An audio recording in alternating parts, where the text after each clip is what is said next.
Let's begin with the most common disease of the dog, atopic dermatitis. When I am at the vet school with the students in the hospital, seeing patients, and we review the patients, the appointments, the appointments of the day, and we see 8 o'clock, we have one case of atopic dermatitis. 9 o'clock, second patient, atopic dermatitis. Third, 10 o'clock, recheck of an atopic dog. The students in the US or in Europe, they always ask me the same. How is it possible that we see so many cases of atopic dermatitis? If it's a very, very common disease that most practitioners know very well, how is it possible that we, in a very top hospital, that we only see cases referred by veterinarians, see so many cases? How is it possible that the general practitioners cannot, say, treat and manage these cases? Well, this is because atopic dermatitis, despite being very prevalent, is still a challenge in the diagnosis and the management.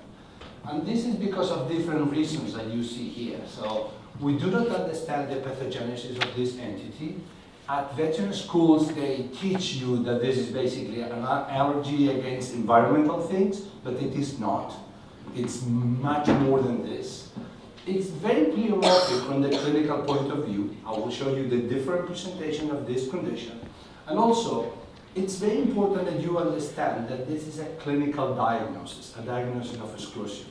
We do not have a good test to diagnose atopic dermatitis. It's very important to remind you, because still in the US and in Europe, some veterinarians believe that doing an allergy testing, they will diagnose atopic dermatitis. And this is a big mistake. This is in the origin of many mistakes or misunderstandings.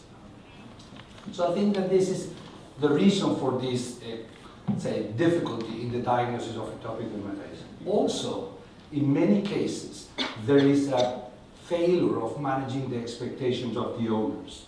Means that you give a treatment, let's say you have Apoquel here, you use Apoquel, so you prescribe Apoquel or corticosteroids or cyclosporin, topical, whatever. You have Cytopoint, the injectable, the monoclonal antibody? Not yet. Okay. So it's here, it's Cytopoint, the monoclonal antibody. Okay. So imagine that you give the Cytopoint, or you give Apoquel, and dog improves, it's doing well. But the owner in many cases discontinue the treatment. Many of the patients that I have, when they come to see me, they say, well, this is the veterinarian diagnosed an allergic atopic dermatitis, prescribe Apoquel, but it's not working. It's not working at all. No, well, when I give him the Apoquel, it's working, but when I stop it, it comes again, immediately. Scratching, again infection. Well, this is because these people do not understand what is happening. Imagine that you have a diabetic patient, and it comes to you and say, it's doing not well. Every time that I stop the insulin treatment, the dog is again in a crisis. Well, this is a chronic disease. You have to treat lifelong. You have to take the time to explain to the owners that we cannot cure atopic dermatitis. It's a genetic condition. We know exactly the mutation that caused this in humans, in dogs, in different breeds. We know everything about the condition, or at least we know a lot about the condition. And we have to explain this to the owners. So in most of the cases, the frustration comes because they think that they will be able to cure that, and then you take the treatment for 3 weeks, that's it, and then say, it's again the same issue. Otitis, licking the period, what's going on with my patient? Why my doctor is not able to cure them? So I think that this is part of the issue. I'm not going to talk about pathogenesis because this will be a very long talk today, and we do not have the time to go into the molecular details. But I think it's important to remind that at the beginning, till more or less 2006, the traditional pathogenesis of atopic dermatitis in humans and in dogs and cats was this. So allergens coming from outside, penetrate through the epidermis and cause a reaction, an allergic reaction in the skin, driven by some cytokines like interleukin-4, 13, interleukin-5, and they cause an allergic reaction through the degranulation of mast cells. And this causes basically the scratching, the itch on the skin, secondary infections, and this becomes, let's say, circulus viciosus with a lot of scratching, itching, inflammation that remains there continuously. And this was the traditional understanding. Now we know that this is not all the history, that most of these patients, in addition to the hypersensitivity in the skin, they have mutations in proteins of the epidermis. So there's a very important genetic component. So we know that most kids, children with atopic dermatitis, they have mutation in one protein of the epidermis called filaggrin. We know that in dogs, for instance in German Shepherds, there's a mutation in plakophilin. So some proteins are not completely normal. So the barrier of the epidermis is not normal, and the allergens penetrate easily. And then this is an important factor of the atopic condition. More recently, in the last 2 years, the cool area of atopic dermatitis in humans and in dogs and cats is the investigation about the microbiome. So we know also that the microbiome of the GI tract and the skin microbiome is very important, regulating the allergic reaction in the skin. And it has been shown that people with an adequate diet, eating junk food or a lot of easy carbohydrates, they tend to have more allergy. So there are many areas of this condition, and probably each one of you patients has a different pathogenesis of the condition. In someone is basically an allergic reaction, in some other is allergy together with mutations, in some other is something related to the diet. So there is a big diversity of patients with atopic dermatitis. All of them present to you with more or less the same disease, with the same condition. So you can skip that. This is the role of the microbiome that we know that regulates through the production of different mediators the immune response. And this is a very cool area now. So most of the investigation now in atopic dermatitis is focused on that, microbiome and allergy. If we move to the clinical presentation of atopic dermatitis, the key point is that this is a very pleomorphic condition. You will see different types of dogs. I will show you examples now. And this is different because the pathogenesis is different. I'm sure that you have been testing dogs for allergy, and some are completely negative. Some others are positive to 25 allergens. So there are many different types of immune situations in atopic dogs, and they all look more or less the same. Also, we know very well that each breed develops atopic dermatitis in a different way. It's not the same a German Shepherd than a Cocker Spaniel than a West Highland White Terrier.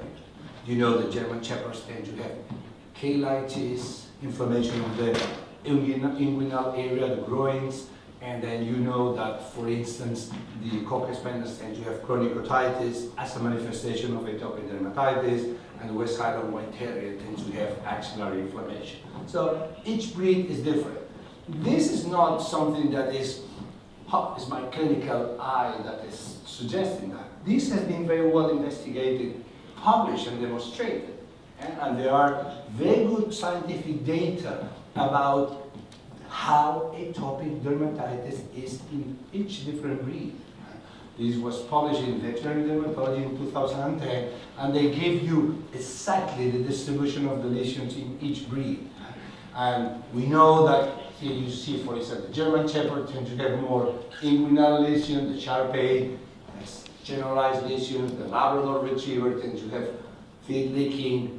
So if you go over your cases, you will see that each breed present the disease in a different way. I have done, for instance, a selection of 2 cases in English bulldogs, a breed with frequent prevalent atopic dermatitis. Look at this one. So you see where the lesions are on the face and on the feet. So this dog is basically licking the feet, has inflammation around the eyes. You see this very severe blepharitis. They usually tend to have also skin fold, pyoderma, overgrowth, balasity overgrowth. So, and they start to lick dorsally, interdigitally, and ventrally the feet. This is very typical of English bulldogs with atopic dermatitis. Here you have another one, a different bulldog with also atopic, and you see exactly the same distribution. You see the feet are the main problem, and the face with this classic blepharitis, conjunctivitis, skin fold, pyoderma.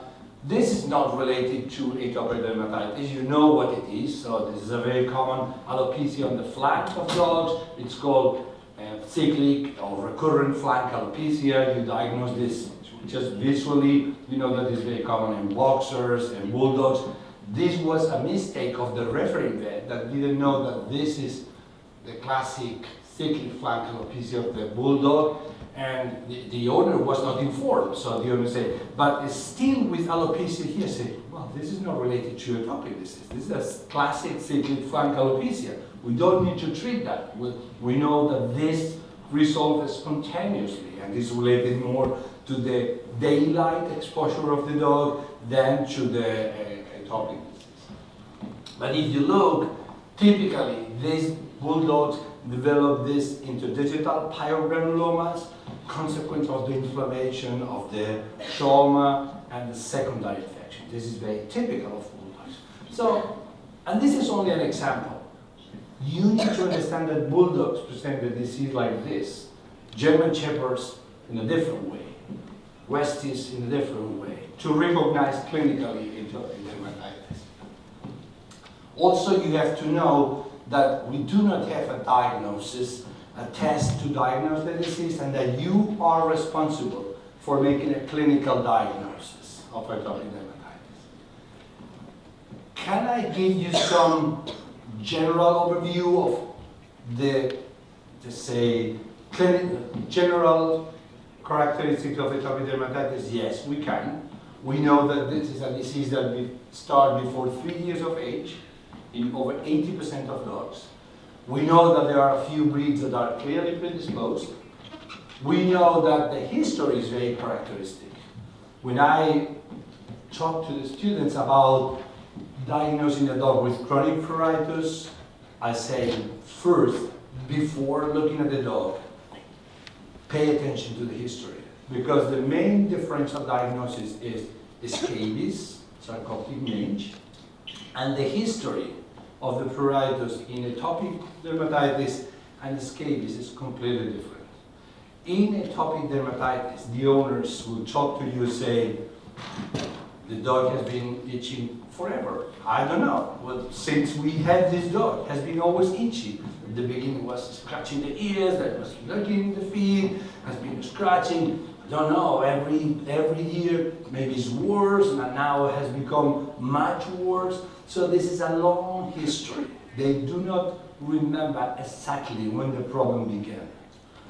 In scabies, they really know. They say, no, this was a normal dog until last August, when he started to scratch crazily. This is a history like this, normal, really bad. In atopic dogs, you have histories that go like this. They say, maybe last year, I don't remember. Well, it has been itching always. You see these very long chronic cases with atopic patients. If the dog has been treated with a steroid, they are usually responding to the steroids. The pruritus is the main clinical sign. You know that we measure pruritus in a scale of 0 to 10 everywhere. So we use this visual scale. In atopic dermatitis, the owners usually give you a 7 to 8 in the pruritus scale. So when you ask the owner, okay, your dog is itchy, but I need to know exactly how itchy is your dog. if I give you the opportunity to rate the itching from 0 to 10.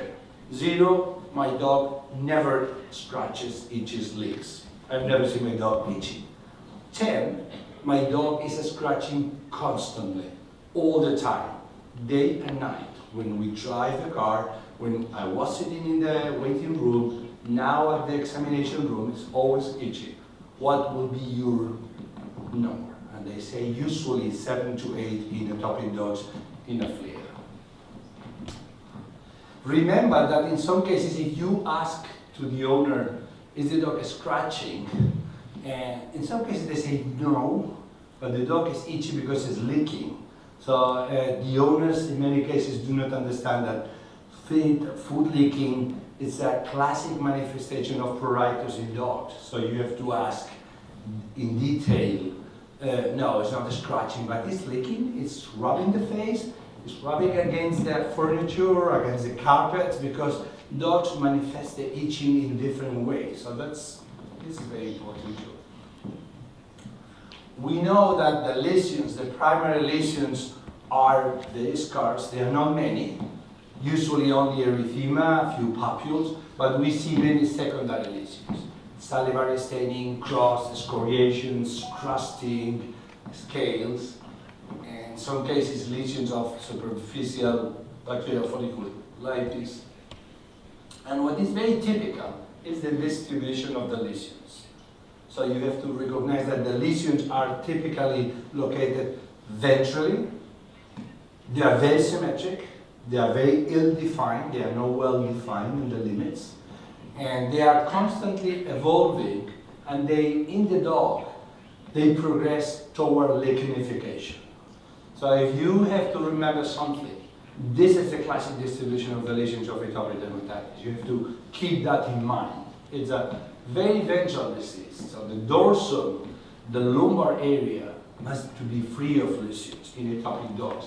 Even the legs, the dorsal and lateral parts of the legs usually are free of lesions, and we see the lesions in the inguinal area, axillary region, ventral ears, not on the ear margins, on the distal limbs. That makes that when you look at a dog with atopic dermatitis, in some cases, looks fine. So it looks good. Chabi, I don't know if we can turn on the lights over there to be a little, to have the room a little bit darker. So you look at this dog and you say, why is the dog visiting a dermatology service for a hospital? Because it looks very good. But when you look at this dog, you see where the lesions are in atopic patients. They are typically located here. They are located here. They are very symmetric in distribution. And when you look closer, you see that the lesions are erythematous, symmetric lesions evolving to lichenification. You see here clearly how the skin is becoming thicker. And this is a classic clinical signs of atopic dermatitis. And if you wait for a few weeks before starting the treatment with cyclopoint or Apoquel or with any of the treatments, you see that the lesions clearly in the same area become much more lichenified. So you see the classic lichenification of the chronic atopic patient. You see that the skin is thickened with the skin markings much more prominent, and in some cases starting to be hyperpigmented. Also, most of the dogs lick the feet, so when you look carefully, you see inflammation, alopecia, or in some cases only salivary staining, this brown staining of the hair. In addition to that, you know that these patients have many secondary infections. Some of them present bacterial folliculitis, some others present malassezia overgrowth, and some are just affected by otitis, follicular conjunctivitis. About 50% of the atopic dogs, if you look carefully on the conjunctiva, you see tiny follicles, you see inflammation of the conjunctiva, and very frequently you see bilateral otitis. So that means that there are many special cases. There are many different presentations. Some dogs present mainly periocular lesions, and this is an atopic dog. You see that mainly it's blepharitis with a lot of crusting because of the scratching, with secondary bacterial infections. Some others present only regional lesions. This is, for instance, a dog that was free of lesions on the face, no licking of the feet, but the lesions were located only around the vulva. This is a local presentation of atopic dermatitis, and some dogs present the same on the scrotum. I'm sure you have seen German Shepherds with some ulcerative dermatosis of the scrotum. And many German Shepherds present only with this inflammation of the lips, with tiny ulcers, hyperpigmentation. And I know that this is just an atopic dog.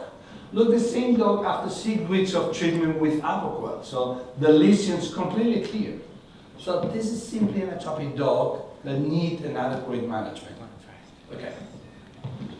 And of course, you know that most cases of bilateral otitis are the consequence of atopic dermatitis. So in fact, with otitis, you are just seeing a dog with atopic dermatitis. And you have to manage atopic dermatitis and not the secondary infections. At least in Barcelona and in the US, most vets try to solve this problem. You know how? Doing a culture, trying to find another antibiotic, and then they grow Pseudomonas, and then they try again another antibiotic, they change the eardrops, they put then the Posatex, and change from Posatex to Orison, and then they say, I did a second culture, and this is wrong. So Pseudomonas lives in the ear, Staphylococcus lives in the skin. The problem is that this is an atopic dog. If you don't target this, you will never cure this otitis. And it becomes more and more inflamed, then it becomes more difficult to control the underlying cause of the otitis. So this is the clinical presentation of atopic dermatitis. The good news is that the diagnosis is relatively easy if you understand the disease. And it's not very complicated to make a clinical diagnosis of atopic dermatitis. Usually you make the diagnosis based on the history and the clinical presentation and based on ruling. Yeah, much better. Good. Fantastic. Thank you. So you see the quality of the images is better now. So it's quite easy to make a diagnosis. Don't use diagnostic tests at this moment. We will talk about the use of tests for the treatment, but not for the diagnosis. In children and in dogs, the diagnosis of atopic disease is a clinical diagnosis. You make the diagnosis. You look at your dog, you consider the history, the lesions, the clinical presentation, you rule out other conditions, malassezia overgrowth, scabies, other parasites. You do a trial, food trial, to rule out the dietary part of this, and then you make a diagnosis of atopic dermatitis. You don't need to do anything else. Usually, you need 2 visits to do that. So in practice, what we do is in the first visit of your patient, you rule out ectoparasites, doing multiple skin scraping. If you think that this can be a case of scabies, remember that the skin scrapings are not very sensitive. Only 1/3 of the cases show clearly the parasite in the skin scraping, so be aware of that. You can use a treatment for Sarcoptes, just to be sure that it's not a case of scabies, like selamectin, or I don't know which one of the isoxazolines you have. You have NexGard, here, Bravecto, any of these, Simparica, or Credelio, one of these, use that to be sure that you don't have a case of Sarcoptes. You can also do a serology. Serology for scabies works pretty well. Many labs offer that, and it's easy and faster, because if you choose to do let's say, therapeutic trial and give NexGard to the patient to rule out scabies, you need to wait for a few weeks, and the dog is scratching. If it's an atopic dog, continues scratching till the next visit when they say, "How was working the treatment?" Say, "No, it's the same, it's itching all the time." So one thing that you can do is do a serology. In 3 days, you have this negative for scabies, so you know that you have an allergic patient. Okay. Also, at this visit, I usually double check that the dog is an adequate flea and tick treatment. So if we are using one of these, I say, you have an allergic dog, you need to treat forever. Start using this every 4 weeks. This is very important. I think it doesn't make sense that you are treating your patient with something like Cytopoint, which is quite expensive and sophisticated, or Apoquel or Cyclosporin, and you don't take care of fleas or of the food. So this is a chronic patient. You need to be sure that it's not infested with fleas, no ticks, no internal parasites, good food, and you continue forever with the adequate treatment specifically for the condition. Also, at the first consult, I double check the presence of secondary infections. And what we do is do a skin surface cytology to be sure that there are not secondary infections, which it's a very common situation. You know how to do this. Usually with dry lesions, if you don't have a pustule or a very typical primary lesion, we take the sample using a Scotch test. You know that we collect the sample, just applying this, in this case in the interdigital region. We stain with any Diffquick type stain. Remember that you cannot use the first solution. So usually in Diffquick you have 3. You have one pale blue, then you have the orange and the blue. Remember that you skip that one, because if you go with your Scotch on the first one, you wash your sample, you see nothing.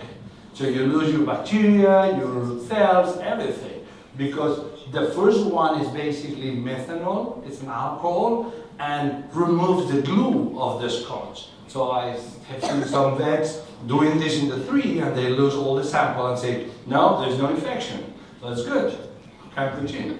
So remember that. And then the stain Scotch is applied on this slide. You usually mark this facial in this case, and then you go under the microscope and look at the morphology of the cells. And then in this case, you see a classic, the classic bacterial infection. You see neutrophils. You see cocci, intracellular cocci, some extracellular cocci.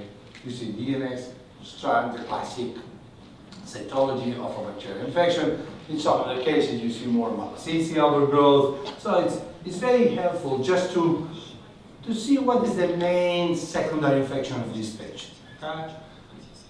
So you do this on the first visit, and when you finish that, you say, okay, it looks like we do not have a parasite here.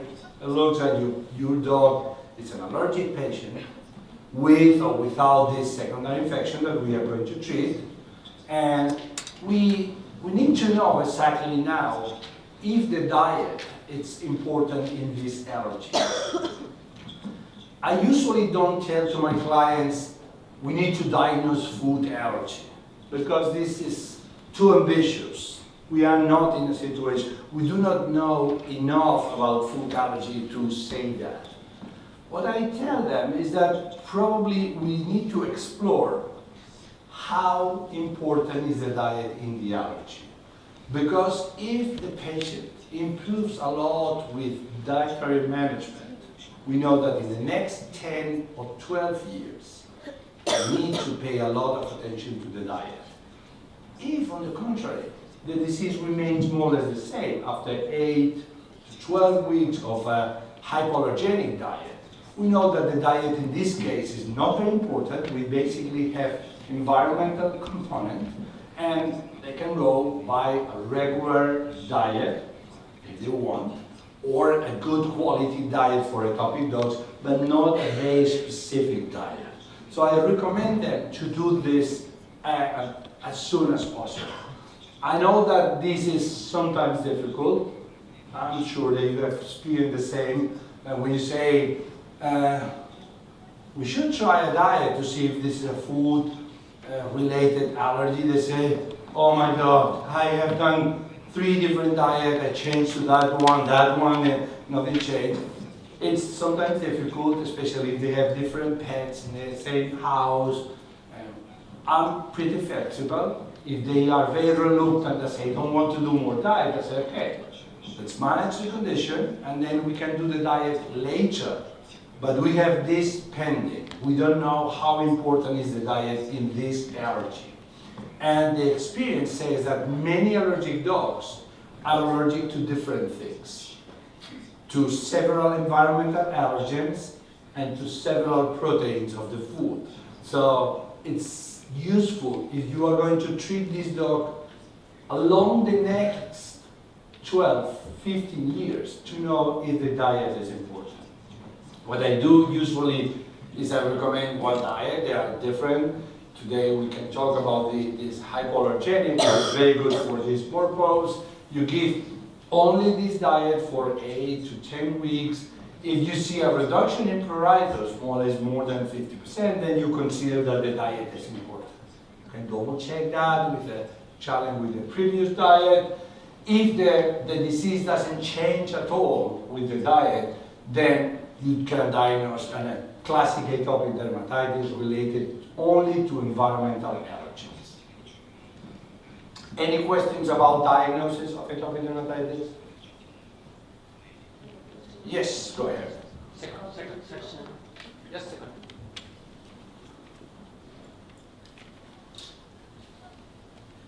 Just 1 second. I have a question about the nutrition, the food that you recommend. I know it's advanced here, Yeah. but would you recommend in a trial, in a food trial, cooked food rather than That's a good question. So I use different products. I use this one that I show you, this hydrolyzed soybean.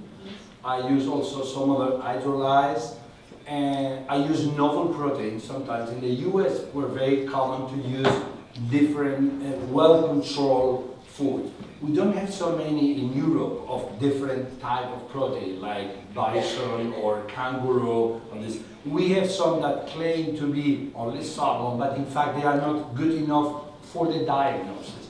So I use different commercial food, and in some cases, if they want to cook, I say, you can do that. Look for a different species, add only potatoes, do a mixture of that, and give this for 8 weeks. The problem with the, let's say, home-cooked diet is that, one, they have to work much more, and they need to find, I don't know if you have horse meat here in Romania that you can buy. In the US, this was not possible. In Barcelona, it's becoming more difficult. Or if you want to, in the US, for instance, they could buy some wildlife food. They can buy also ostrich food. So there were some sources. And the problem, apart from that, from the practicality of buying this, cooking the potatoes, and especially if it's a big dog, is that you cannot keep the dog on this diet for longer than 8 to 10 weeks. So these other commercial diets, if the dog is happy with that, you can say you can continue on that. It's doing better. It's a balanced diet. With a home-cooked diet, you cannot do this. If they want to continue, which one do you recommend? Which meat do you recommend usually when you recommend a homemade diet? sometimes ostrich, sometimes fish. Fish or ostrich. So if you want to make a home-cooked diet based on ostrich meat and potatoes, and the dog, imagine, is doing well, and you are happy, and the owner say, I prefer to keep the dog on this, I don't want to try more things, then you need to balance this diet if you want to keep this longer than 2 or 3 months. And there are different ways to do that. An easy one is to go online to a web page called www.balanceit, and they send you you send the diet that you are doing. I'm doing ostrich meat with potatoes, boiled potatoes, one part of this, one part of that, and they send you an let's say like a pharmaceutical that is added to this food to make it balanced for dogs. Or you can talk to a nutritionist and they will calculate what is missing in calcium or in zinc and all the components. But they are not balanced diets. And I would like to put a question. Sure. Also related to this, would you rather give a hydrolyzed food or a soy protein food? You know, Well, chicken. I mean, yeah, I would say based on the data, on the scientific data that we have, all of these diets, hydrolyzed diet, they cover about 95%. Even if it's a chicken, hydrolyzed chicken protein, or hydrolyzed soybean protein, or hydrolyzed fish protein. There are always some individuals that being allergic that react. So I would say that the test has a sensitivity of about 95%. It could, in theory, be that one dog is allergic and doesn't respond to this diet. So in some cases, if you are really concerned about food, you can do a second diet using a different type of protein. Okay? Any other questions about diagnosis? No? Can we move to treatment? Yeah. How we manage these patients? So the good news is that we have very good information about that. So you don't need to invent anything. So there is an international group of people that meets every 5 years to make recommendations about the treatment of atopic dermatitis. Remember that this is the most important and common disease of the dog. So more than infectious parasites, this is #1 disease in prevalence. Only that in some cases it's not diagnosed. You call otitis or infection or pyoderma, but it's atopic dermatitis. 15% of dogs are atopic. And in some breeds, 25% of dogs, 1 out of 4 French bulldogs are atopic. So your patients will come every day. Atopic dermatitis, atopic dermatitis. So there is an international committee of experts that made recommendation about how to manage that. And this is basically good news. You don't need to invent a treatment here. Just follow what they say and apply this, because this is the result of considering all the published information, all the expertise of dermatologists, discussion about the experts, say, okay, finally, you have to do this. That's it. If I had a severe disease, like a cancer, imagine that you are diagnosed with a breast cancer, what would you prefer? To go to a hospital where they say, okay, we're going to use the best therapy that has been evaluated scientifically by a group of experts, or we have here a doctor that has a very good therapy. It's fantastic. She knows it works very well in her hands. What do you prefer? I prefer the tested, international recommended therapy. So I know that this requires more discipline, and then veterinarians sometimes prefer to be, I'm going to invent. I have my tricks. But for the good of the patient, it's much better that we try to apply the therapy that has been evaluated and assessed. So what does this committee say? Well, this is published, it's online, it's open, so you can find this. You don't need to have any subscription. You go to Google, this treatment of atopic dermatitis guidelines, and you have this full paper with all the information. And the first thing that they say, very important, is you need to make a treatment for each patient. There's no, what is the best treatment for atopic dermatitis? No. There's no recommendation about use apoquel, cytopol, or topical, or steroids, or don't do this, or use together with, no. It depends on your patient. Each patient needs a different treatment. Right? That's #1 point.